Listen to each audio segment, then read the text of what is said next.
Imagine the endless blue of the Atlantic. December 5th, 1872. The captain of the ship Dei Gratia spots a strange silhouette on the horizon. A vessel is sailing under full sail, yet its course, it's jagged, unnatural, as if a madman or a ghost were at the helm. When the sailors boarded the Mary Celeste, they were met with an overwhelming silence. Everything in the cabins was in its place. On the table in the dining room, still warm plates of food. In the captain's quarters, children's toys neatly arranged on the floor. On the sewing machine of the captain's wife lay an unfinished child's shirt. Personal belongings, gold, money, everything was untouched. There were no signs of struggle, no blood, no traces of a storm. Everything was there, except the people. 10 souls, an experienced captain, his family, and a loyal crew had simply vanished, evaporated on a clear day in the open ocean, leaving behind not a note, not a single cry for help. Today, we will embark on a voyage aboard the most mysterious ship in human history. We will dissect the last hours of the Mary Celeste down to the second and peer into the abyss that made people abandon a perfectly safe ship and leap straight into the mouth of the ocean. Why, even after 100 years, has no one ever found a single body? And what secret did the cargo hold hide, which, according to many, may have sparked the curse? Fasten your seatbelts. This is the story of the Mary Celeste, and believe me, the truth is far scarier than any legend of sea monsters. You know, sailors are the most superstitious people in the world, and if you had asked any old sea wolf in a Nova Scotia port in 1861, he would have said, "Don't step aboard that ship." Back then, she wasn't yet the Mary Celeste. From the shipyard came a powerful, beautiful vessel under the proud name Amazon. But death began stalking her literally from day one. The first captain of the Amazon, Robert McClellan, a strong and experienced seaman, suddenly fell ill and died just 9 days after the ship was launched. He didn't even get the chance to take her on her first proper voyage. That was the first warning bell, but the ship's owners dismissed it as an unfortunate accident. However, the Amazon was only beginning her bloody tally. On her very first voyage, she collided with a fishing barrier. Shortly after, in the English Channel, she ran into another ship and sent it to the bottom. For a young ship, this was an unheard-of number of incidents. It seemed the Amazon was a magnet for disaster. She ran aground several times in places where grounding was nearly impossible, was thrown ashore during storms, and her owners changed one after another, ruined by endless repairs. Eventually, after yet another wreck off the coast of Maine, the vessel was declared a total constructive loss and abandoned. But someone decided to give her one more chance. The ship was bought for a pittance, restored, and they tried to cheat fate itself. In 1868, she was renamed. The old name Amazon, stained with deaths and accidents, was erased from her hull, replaced with a gentle, bright name, Mary Celeste. In maritime legend, renaming a ship is considered an attempt to steal the ocean's rightful claim. Sailors whispered that Poseidon does not like being tricked. 4 years after the name change, the Mary Celeste, under the command of Benjamin Briggs, set sail from the port of New York. Briggs was a model captain, devout, sober, a loving father. He took with him his wife Sarah and their young daughter Sophia, turning the cabin into a cozy home with a piano and children's belongings. He was certain that his faith and experience were stronger than any old curse.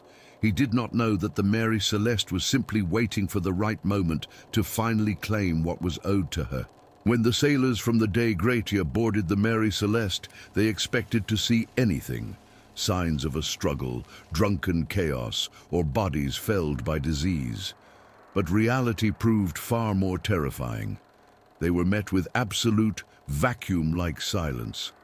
Only the creak of the masts and the dull thud of waves against the hull.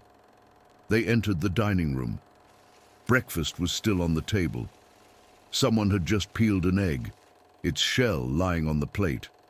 Nearby sat a cup of tea, not yet covered by a film. The atmosphere felt as if the people had just stepped out of the room for a second and would return at any moment. But they were gone. They went down to the captain's quarters. The beds were unmade. Little Sophia's toys lay scattered on the floor. Open sheet music rested on the piano. Everything looked as if the Briggs family had been living their usual happy life, right up to the moment something forced them to leave it all behind. The sailors inspected the hold. The cargo, 1,700 barrels of alcohol, was intact except for 9 empty barrels. But here they found the first truly strange clue. In the navigator's cabin, they discovered the instruments and the ship's logbook. The last entry was made on November 25th at 8 a.m. It was completely mundane. No words of storm, mutiny, or monsters. The ship was 6 miles off Santa Maria Island. Yet the Mary Celeste was found on December 5th. This means that for 9 whole days, this vessel, a massive wooden coffin weighing hundreds of tons, drifted across the ocean completely alone. For 9 days, the sails were set so that the ship continued in a straight line, covering nearly 400 miles without a single living soul at the helm. And then, the sailors noticed the most important detail. The only lifeboat was missing. But this did not bring relief. On the contrary, it added to the horror. Why would the experienced Captain Briggs put his wife and 2-year-old daughter in a tiny boat in the middle of the open ocean when his own ship was in perfect condition? The Mary Celeste was not sinking. There was almost no water in her hold. She had provisions and water for 6 months ahead. It looked like a panic flight, as if they were fleeing not from a storm, but from something that was right there inside the ship, something they had seen or felt. And one more detail that chills the blood. On the railings of the ship, there were strange, deep cuts made by a sharp instrument, and the rails were stained with something crimson. When the Mary Celeste was towed into Gibraltar, the crew of the Dei Gratia expected a reward for their rescue. But instead of gold, they were met with cold stares from investigators and accusations of mass murder. The British Admiralty did not believe in ghosts. Attorney General Frederick Solly Flood was convinced that a brutal crime had taken place. His logic was simple. People do not abandon a perfectly seaworthy ship with supplies just like that. Someone or something must have helped them. The first thing the experts did was inspect the deck. What they found made the investigators shudder. On board, they discovered Captain Briggs's sword. Its steel blade bore dark brownish stains. The same stains were found on the wooden railings and the deck. The investigators stated bluntly, it was blood. The prosecution's theory unfolded like a bloody thriller. The sailors of the Dei Gratia had overtaken the Mary Celeste, slaughtered everyone on board, including the woman and child, thrown the bodies into the ocean, and staged a mysterious disappearance in order to claim the rescue reward. But there was one problem. There were no signs of a struggle on the ship, no broken furniture, no bullet holes, no chaotic mess. Everything was too orderly. Then came a second, even darker theory, a drunken mutiny. Investigators pointed to the 9 empty barrels of alcohol. They suggested that the crew had broken into the cargo, drunk the industrial alcohol, gone mad, killed the captain and his family, and then fled in the lifeboat. Yet this theory fell apart as well. The industrial alcohol carried by the Celeste was undrinkable. It was denatured, capable of blinding or killing a person within half an hour. Moreover, Captain Briggs was known for his fanatical intolerance of alcohol. His crew had been personally selected by him. They were the best of the best. The trial dragged on for months. The stains on the sword and deck underwent meticulous analysis. And then came the first shocking twist. Science of the time failed. Experts admitted that they could not say with certainty whether the stains were blood or rust mixed with sea salt and wood sap. The court reached an impasse. The crew of the Dei Gratia was eventually released, receiving only a small portion of their reward, but a cloud of suspicion hung over them for life. Yet the main question remained unanswered. If it wasn't murder, what had driven 10 people to flee in terror from their home on the water? It was then that those whom we would today call conspiracy theorists stepped onto the scene, and their theories were far more terrifying than a simple mutiny. When the official investigation gave up, the world began to speculate, and some of these theories still make sailors glance warily at the dark waters beyond the rail. The first theory to capture the newspapers of the time was the sea monster. People seriously discussed the possibility of a giant squid or kraken attacking. Supposedly, the creature wrapped its tentacles around the ship and plucked the crew from the deck one by one without damaging the vessel itself. This explained why the belongings were left untouched, but there was one flaw. How could a monster carefully lower a lifeboat into the water and take it with them? Then came the Bermuda Triangle theory. Although the Mary Celeste was found far from it, people believed she had passed through some kind of spatial rift. But let's set the fantasy aside. What if the truth was far more down-to-earth and gruesome? There was the insurance fraud theory. Captain Briggs and the captain of the Dei Gratia were friends. Could they have conspired, killed the crew, abandoned the family on some islands, and then staged the ship's rescue? But Briggs was a man of honor, and his family never appeared in any port in the world. Children don't grow up in the shadows without leaving a trace. And now, brace yourself. The creepiest, and at the same time scientifically plausible, theory: the invisible killer. Remember those 9 empty barrels of alcohol? They were made of white oak, unlike the others. The alcohol began to seep through the porous wood. Toxic, explosive vapors accumulated in the hold. At some point, due to friction between the barrels or a stray spark, a micro-explosion could have occurred inside the hold. It wasn't a fireball that destroys everything in its path. It was a flash of cold flame. Captain Briggs, smelling smoke and seeing strange blue vapor rising from the hatches, realized the ship could blow up any second. In a panic, he gave the most terrifying order of his life: "Everyone into the boat." They didn't intend to abandon the ship forever.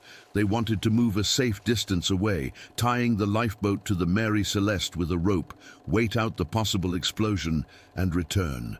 But the ocean does not forgive panic. Imagine a tiny boat, overcrowded with people, being towed behind a massive ship. The wind picks up. The rope holding the lifeboat snaps under the strain. It was the moment of truth. The Mary Celeste, catching the wind in her sails, surged ahead, and 10 people were left in a tiny boat in the middle of the boundless Atlantic. They watched their only home, their salvation, disappear into the mist, becoming unreachable, without water, without navigation, with no chance of rescue. They screamed, but only the gulls heard them. The fate of the Mary Celeste did not end on the day she was found abandoned. One might think that after such a tragedy, the ship would be left alone or turned into a museum. But the ocean had other plans. The vessel continued to pass from hand to hand like a cursed relay baton. No new owner could make a profit from her. Death, bankruptcy, and strange accidents continued to haunt anyone who dared step on her deck. Sailors believed the Celeste had tasted human fear, and now she would not stop. Eventually, her last captain, desperate, turned to crime. He deliberately steered the ship onto the reefs off the coast of Haiti to collect the insurance. But even here, the Mary Celeste showed her stubbornness. She refused to sink quickly. The cargo of alcohol and the sturdy wood kept her afloat until the fraud was exposed and the captain faced trial. Today, the remains of the ship rest somewhere beneath layers of coral and sand. But her true life continues in our nightmares. What really happened on that fateful day, November 25th, 1872? Was it toxic alcohol fumes, a sudden waterspout, or something for which we still have no name? We will never know the truth. The ocean keeps secrets better than any grave. 10 people carried this mystery into the abyss, leaving us only empty cabins and an unfinished child's shirt on the sewing machine. Perhaps somewhere in the Atlantic, when the fog grows thick and the wind dies down, the Mary Celeste still glides over the waves, a permanent monument to how easily and completely human life can vanish, leaving only a ghost in history. Take care of yourselves. And remember, sometimes silence speaks far louder than any scream.